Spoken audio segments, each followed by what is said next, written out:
আজকের ভিডিওতে আমরা দেখব পেন ইন কাল্ফ মাসল ট্রিটমেন্ট। অর্থাৎ কি আমাদের যে হাঁটুর নিচে এই যে মাসলসটা আছে, এই যে একদম ঠিক অপোজিট সাইডে মানে ব্যাক সাইডে আমাদের যে মাসলসটা আছে, এই যে মাসলসটা দেখতে পাচ্ছেন, এই মাসলসটাকে বলে কাল্ফ মাসলস।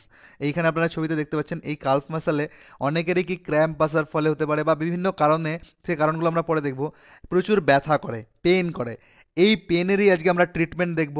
তো আপনারা ভিডিওটা শেষ পর্যন্ত দেখুন। আপনারা দেখছেন বং ফার্মা, আমি ফার্মাসিস্ট ফিরোজ আলম। চলো শুরু করি। প্রথমেই আমরা দেখব যে এই কাল্ফ যে মাসলসটা আছে আমাদের, এই যে দেখতে পাচ্ছেন আপনারা, এই মাসলসটা বা এই মাংসটাতে ব্যথা কেন হয়, কী কারণের জন্য। প্রথম যে কারণগুলো আছে সেগুলো হচ্ছে কি ডিহাইড্রেশন ইন বডি। যদি আমাদের শরীরে জলের অভাব হয়ে যায় তাহলে সেক্ষেত্রে হতে পারে। দ্বিতীয়টা কী আছে, deficiency of vitamin and minerals. যদি আমাদের মিনারেলস এবং ভিটামিনের ঘাটতি হয়ে যায়, মানে কমতি হয়ে যায়, ডেফিসিয়েন্সি মানে হচ্ছে কমতি, তাহলে হতে পারে।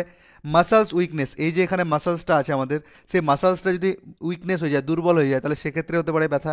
তারপরে কি সাডেন রানিং, লিফটিং, জাম্পিং। যদি হঠাৎ করে আমরা দৌড়াতে শুরু করেছি, মানে দৌড়েছি বা কোনো ধরনের লাফালাফি করেছি বা কোনো জিনিস ভারী কোনো কিছু তোলাছি, ঠিক আছে, তাহলে কি হতে পারে, এই জায়গাটাতে ব্যথা হতে পারে।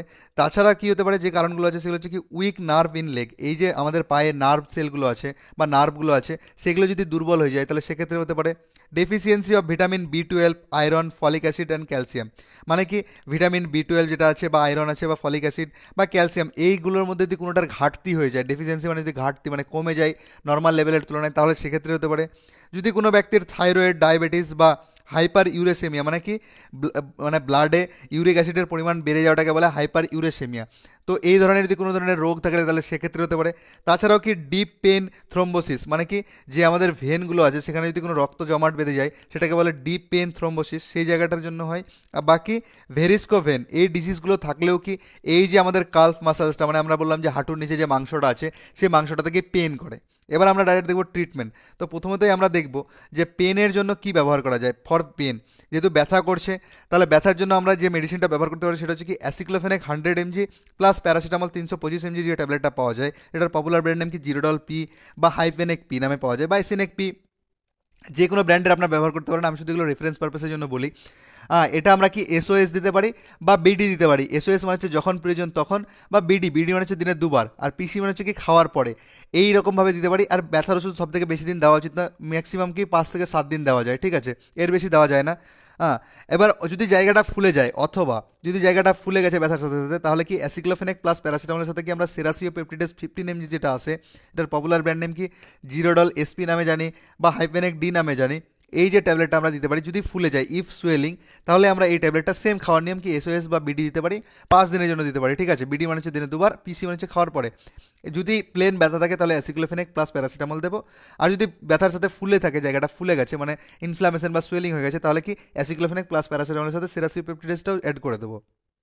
এছাড়াও আমরা ব্যথার ট্যাবলেট হিসাবে কী ব্যবহার করতে পারি, ব্যথার ট্যাবলেট হিসাবে আমরা কি অ্যাসিক্লোফেনেক প্লাস প্যারাসিটামল প্লাস ক্লোরকক্সাজোন যেটা আছে, যেটা ক্লোরকক্সাজোনটা হচ্ছে কি একটা মাসলস রিল্যাক্সেশন। যদি সেখানে মাসলসের ক্র্যাম্প হয়ে যায় বা মাসলস কোনো কিছু এরকম হয়ে যায়, তাহলে সেক্ষেত্রে আমরা কি হাইফেনেক এমআর নামে যেটা পাওয়া যায় বা যে কোনো এমআর নামেই পাওয়া যায়, অ্যাসিক্লোফেনেক প্লাস প্যারাসিটামল প্লাস ক্লোরকক্সাজোন, এটা ব্যবহার করতে পারি। বা চাইলে কি নিমোসোলাইড প্লাস প্যারাসিটামলও ব্যবহার করতে পারি। বা কি ডাইক্লোফেনেক প্লাস প্যারাসিটামল, মানে নিমোসোলাইড প্লাস প্যারাসিটামল সুমো নামে আছে, ডাইক্লোফেনেক প্লাস প্যারাসিটামল মাগাডল নামে আছে, বা যে কোনো ব্র্যান্ডের আপনারা ব্যবহার করতে পারেন। বাকি থায়োকলসিকোসাইড প্লাস অ্যাসিক্লোফেনেক প্লাস প্যারাসিটামল, এখানে থায়োকলসিকোসাইডটা সেম হচ্ছে কি মাসলস রিল্যাক্সেশন, ঠিক আছে, তাহলে এটাও ব্যবহার করতে পারি যদি মাসলস ক্র্যাম্প হয়ে যায়। বাকি লাইসোফ্লেম নামে একটা ট্যাবলেট আছে, এখানে কি ডাইক্লোফেনেক প্লাস প্যারাসিটামল প্লাস ট্রিপসিন বা ক্রাইমোট্রিপসিন, এগুলো একসাথে থাকে। যদি এখানে কোনো কিছু ইনফ্লামেশন হয়ে যায়, মানে যেরকম বললাম জিরোডল পি, জিরোডল এসপি, তাহলে জিরোডল এসপির সাবস্টিটিউট হিসাবে কাজ করবে। তাছাড়া কি আমরা কম্বিফ্ল্যাম, আইবুপ্রোফেন প্লাস প্যারাসিটামল, এই কম্বিফ্ল্যাম এই ট্যাবলেটটাও ব্যবহার করতে পারি। যে কোনো একটা ব্যথার ট্যাবলেট ইউজ করলেই হবে। এরপরে আমরা কি দেখব, যদি ভিটামিন 12 একটা আমাদের মেডিসিন অ্যাড করতে হবে। আমরা জানলাম যে ভিটামিন বি 12 ঘাটতির জন্য এই মাসলস ক্র্যাম্পটা হয়, তাহলে আমাদের কি একটা ভিটামিন বি 12 মেডিসিন ইউজ করতে হবে। ভিটামিন বি 12 যেটা 1500 mcg যেটা ভিটামিন ট্যাবলেটটা পাওয়া যায়, যেটা কি নিউরোকাইন্ড ওডি নামে আসে বা নিউরোবিয়ান ফোর্টেও আসে ভিটামিন বি 12, বাকি অপটিনিউরন ফোর্ট নামে আসে, বা যে কোনো আপনারা দেখে নেবেন। এটা আমরা কি ওডি খেতে বলবো, ওডি মানে হচ্ছে দিনে একবার। আর কি যদি প্রয়োজন মনে হয় এটা, অথবা যদি খুব প্রয়োজন মনে হয় আমাদের ভিটামিন বি 12 ঘাটতি থাকে, তাহলে ভিটামিন বি 12 যে ইঞ্জেকশনটা পাওয়া যায়, যেটা পলিবিয়ান নামে বা নিউরোবিয়ান নামে বা আদার্স অপটিনিউরন নামে পাওয়া যায়, যে কোনো ব্র্যান্ডের আপনারা দেখে নেবেন, যেটা ভিটামিন বি 12 ইঞ্জেকশন আছে, ওটা আমরা অল্টারনেটিভ ডেতে দেবো, মানে একদিন ছেড়ে ছেড়ে, যদি আজকে দিই তাহলে কালকে ছেড়ে দেবো, তারপরে আবার পরশু দেবো, মানে একদিন ছেড়ে ছেড়ে দেবো। আর এটা কি 5টা ইঞ্জেকশন টোটাল দেবো, মানে টোটাল একদিন ছেড়ে ছেড়ে টোটাল 5টা ইঞ্জেকশন দেওয়া হয়। এরপরে আমরা কি দেবো, এরপরে আমরা দেবো ভিটামিন D3 ইঞ্জেকশন।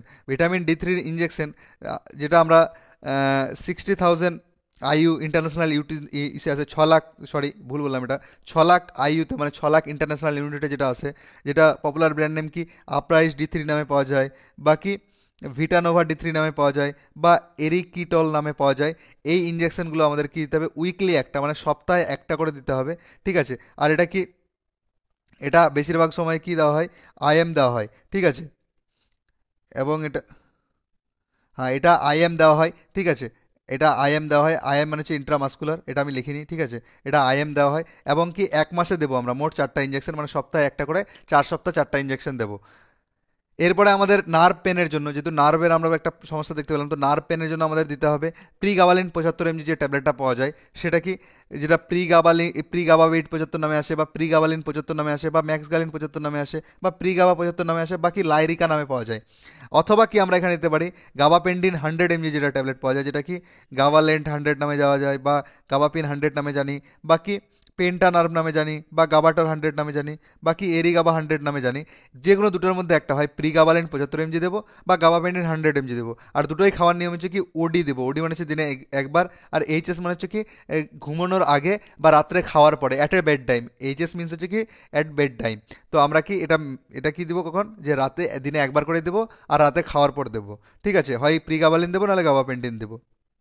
এরপরে যদি পেশেন্টের আয়রন ডেফিসিয়েন্সি হয়, আয়রন ডেফিসিয়েন্সি মানে কি, যদি আমাদের ব্লাড কম আসে, যে হিমোগ্লোবিনের পরিমাণ আছে, যেটার ব্লাড টেস্ট করার পরে যদি আমাদের হিমোগ্লোবিনের কম আসে, তাহলে এখানে আমরা একটা মেডিসিন অ্যাড করবো, সেটা হচ্ছে কি আয়রনের মেডিসিন, সেটা হচ্ছে কি ফেরাস অ্যাসকরবেট, যেটাকে আমরা আয়রন বলি, আয়রনেরই, ঠিক আছে।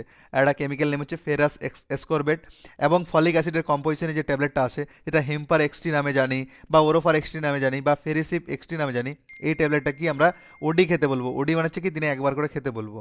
এরপরে আমরা কি, ক্যালসিয়াম যদি ডেফিসিয়েন্সি হয়, যদি পেশেন্টের ক্যালসিয়াম ডেফিসিয়েন্সি থাকে, মানে ক্যালসিয়ামের ঘাটতি থাকে শরীরে, তাহলে আমরা ক্যালসিয়াম প্লাস ভিটামিন D3 কম্পোজিশনে যে ট্যাবলেটটা পাওয়া যায়, যেটা পপুলার ব্র্যান্ড নেম কি স্যালকেল 500 নামে জানি, বা জেমক্যাল নামে জানি, বা ক্যালসিমেক্স 500 নামে জানি, বা যে কোনো ব্র্যান্ডের আপনার লুপিক্যাল পাওয়া যায়, সিপক্যাল পাওয়া যায়, জেনেরিকও ইউজ করতে পারেন।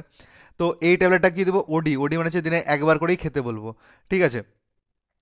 এরপরে আমরা দেখব, যদি কোনো পেশেন্ট কাল্ফ মাসলস পেনের জন্য ডক্টরের কাছে যেতেন, তাহলে তার প্রেসক্রিপশনে কোন কোন মেডিসিন লেখা থাকতো সেটা দেখব। প্রথমত আমরা যেটা বললাম, যে পেনের জন্য অ্যাসিক্লোফেনেক 100 mg প্লাস প্যারাসিটামল 325 mg কম্পোজিশনে যে ট্যাবলেট আছে, যেটা জিরোডল পি নামে জানি, সেটা আমরা কি এসওএস দেবো। এসওএস মানে হচ্ছে যখন প্রয়োজন তখন, বা বিডি দেবো। বিডি মানে হচ্ছে দিনে দুবার, আর এটা কি খাওয়ার পরে রেকমেন্ড করবো। পিসি মানে হচ্ছে কি খাওয়ার পরে রেকমেন্ড করবো, এবং এটা কি 5 দিনের জন্য খেতে বলবো। আর এরপরে আমরা কি দেবো, একটা ভিটামিন B12 যে ট্যাবলেটটা আছে, যেটা আমরা কি অপটি নিউরন নামে জানি, বা নিউরোকাইন্ড নামে জানি, বা নিউরোবিয়ান ফোর্ট নামে জানি, এই ট্যাবলেটটা কি ওডি খেতে বলবো। ওডি মানে হচ্ছে দিনে একবার। এরপরে আমরা কি বললাম, ভিটামিন D3 একটা ইঞ্জেকশন, 6 লাখ ইন্টারন্যাশনাল ইউনিটের আইইউর, 6 লাখ আইইউর যে ইঞ্জেকশন পাওয়া যায়, যেটা আমরা আপ্রাইস D3 নামে জানি, সেই ইঞ্জেকশনটা কি উইকলি একটা লাগাবো, মানে কি সপ্তাহে একটা করে লাগাবো, এবং কি 1 মাসের জন্য দেবো, মানে টোটাল 4টা ইঞ্জেকশন দেবো, ঠিক আছে। এরপরে আমরা কি নার্ভের পেনের জন্য কি আমরা প্রিগাবালিন 75 mg যেটা আছে, সেটা দেবো আমরা ODHS। এবং ODHS মিনস হচ্ছে দিনে একবার করে, এবং রাত্রে খাওয়ার পর, মানে ঘুমানোর সময় এটা দেবো। এরপরে যদি পেশেন্টের আয়রনের অভাব থাকে, মানে রক্ত যদি শরীরে কম থাকে, তাহলে কি ফেরাস অ্যাসকরবেট, এটাকে আমরা আয়রন বলি, প্লাস ফলিক অ্যাসিড ট্যাবলেটের যে কম্পোজিশনে যে ট্যাবলেটটা পাওয়া যায় ফলিক অ্যাসিডের, সেটাকে আমরা ওডি খেতে বলবো দিনে একবার করে। যদি আমাদের ক্যালসিয়ামের, ঠিক আছে, ঘাটতি থাকে, তাহলে কি আমরা ক্যালসিয়াম প্লাস ভিটামিন D3 ট্যাবলেটটা দেবো ওডি। ওডি এটা মানে হচ্ছে দিনে একবার করে, ঠিক আছে। এটা কি যদি ক্যালসিয়ামের ঘাটতি থাকে, পরে যে দুটো ট্যাবলেট বললাম আমি, ঠিক আছে, 5 আর 6, মানে আয়রন ট্যাবলেট আর ক্যালসিয়াম ট্যাবলেট, যদি পেশেন্টের ঘাটতি থাকে আয়রন বা ক্যালসিয়াম, তখনই অ্যাড করবো, নাহলে আমরা স্কিপ করব। আর এই ট্রিটমেন্টটা কি পেশেন্ট টু পেশেন্ট ভেরি করে, মানে কি পেশেন্টের কন্ডিশনের উপরে কম বাড়ানোর দিন যায়, তবে মিনিমাম এটাকে 20 ডেজ অবধি কন্টিনিউ করতেই হয়, ঠিক আছে। তো 20 ডেজ কন্টিনিউ করবে, ঠিক আছে। এরপরে যদি পেশেন্টের কন্ডিশন যদি চায় যে না আরও 10 দিন থাকবে, তাহলে 10 দিন অ্যাড করা যায়। যদি পেশেন্ট ঠিক হয়ে যায় তাহলে ঠিক আছে। এই ছিল তোমাদের কাল পেন ট্রিটমেন্ট নিয়ে সমস্ত ধরনের আলোচনা, ঠিক আছে। এবং আমি বারবার বলে থাকি যে আমার এই ভিডিওগুলো শুধুমাত্র ইনফরমেশন পারপাসের জন্য, এবং যারা মেডিকেল ফিল্ডে আছে তাদের জন্যই। আমার এই ভিডিও দেখে কেউ কখনো সেলফ মেডিকেশন করতে যাবে না, সর্বদা ডাক্তার বা ফার্মাসিস্টের পরামর্শতে ওষুধ খাবে। এবং আমার এই ভিডিওটা ভালো লাগে থাকলে অবশ্যই একটা লাইক করবে, এমন ভিডিও পেতে চাইলে অবশ্যই চ্যানেলটাকে সাবস্ক্রাইব করে রাখবে। আর আমি যদি কোনো কিছু ছেড়ে থাকি বা আপনার কোনো কিছু জানা থাকে তাহলে অবশ্যই আমাকে কমেন্টের মাধ্যমে জানাবে। এবং আমার এই পিডিএফগুলো যদি কেউ নিতে ইচ্ছুক হও বা আমার পেড হোয়াটসঅ্যাপ গ্রুপে জয়েন হতে চাও, তাহলে আমাকে এই যে আপনার স্ক্রিনে এই নাম্বারটা শো করছে, এই নাম্বারে আমাকে হোয়াটসঅ্যাপে টেক্সট করতে পারো। Thank you so much.